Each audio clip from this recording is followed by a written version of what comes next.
So let's try to stop it politically, but be ready for the full spectrum of resistance.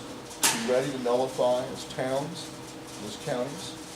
Be ready to back your elected officials up who do the right thing. We don't know what the future is going to hold. I've been trying to tell veterans for years now to get prepped in case there's an economic collapse, which is also coming. Two great crises we face. One is a constitutional crisis. The other one's an economic crisis. And if you're not fully aware of the economic crisis, I urge you to look into it. Just as real as the political crisis and constitutional crisis we face right now is that coming train wreck in the economy. They are spending and hyperinflating our currency into oblivion. And most of the credible economists who understand what happens to fiat money systems will tell you that it's now past the point of no return. There's going to be an adjustment, like what happened in Germany in the 1920s and 30s in their hyperinflation. The adjustment was an almost overnight 75% devaluation of the German mark. That was their adjustment. Like in Argentina in 2000, almost the same thing. In about a span of a week, 75% devaluation in value of the Argentinian peso.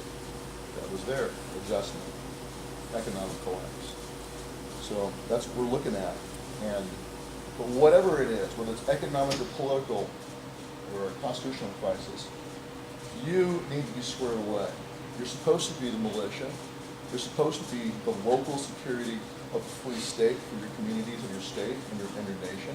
You're supposed to be capable of repelling invasions, suppressing insurrections, and executing the laws of the Union. That's what Article 1, Section 8 says are the responsibilities of the militia when called to the national service.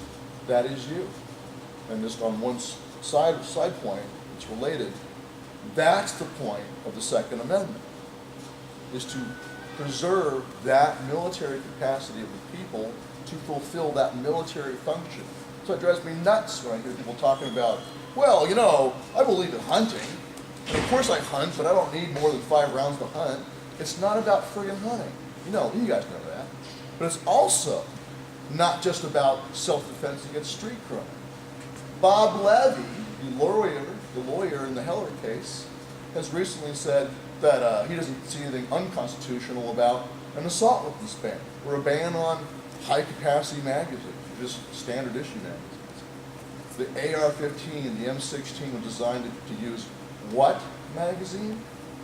20 rounds or 30 rounds, depending upon whether you're going prone or not.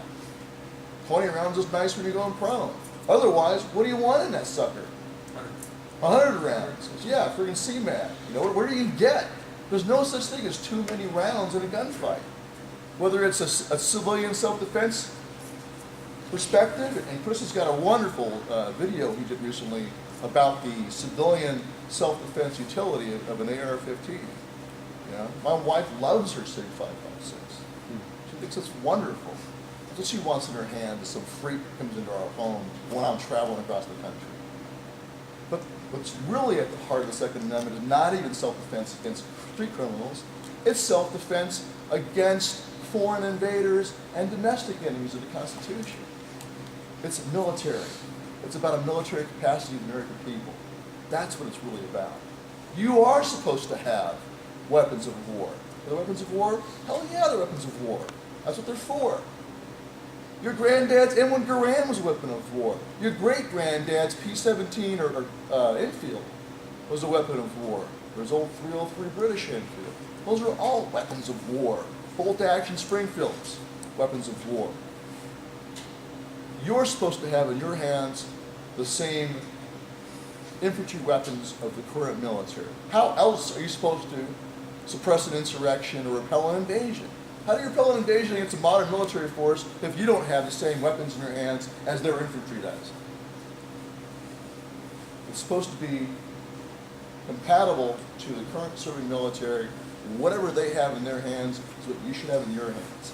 And they say, oh, what about nukes? Well, look, when I was in the infantry, airborne infantry, I didn't have a nuke in my backpack, okay? Maybe some of the SF guys might get that kind of stuff, but we're talking about infantry weapons.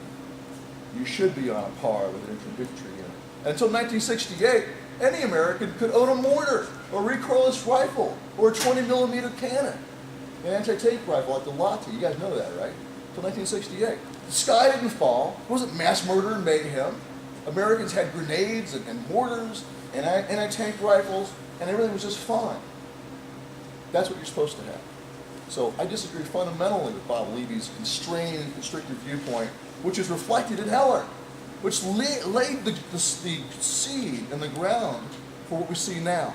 Is this ridiculous argument that unless and until they ban everything, they're not infringing on your Second Amendment rights. That's what Obama's like. Oh, I respect the Second Amendment, but this is about weapons of war. Let's get them off the streets, and so they can constrict and ban semi-automatics, anything that looks evil, high-capacity magazines, all that they can ban, and that's somehow not a violation of the right to keep and bear arms.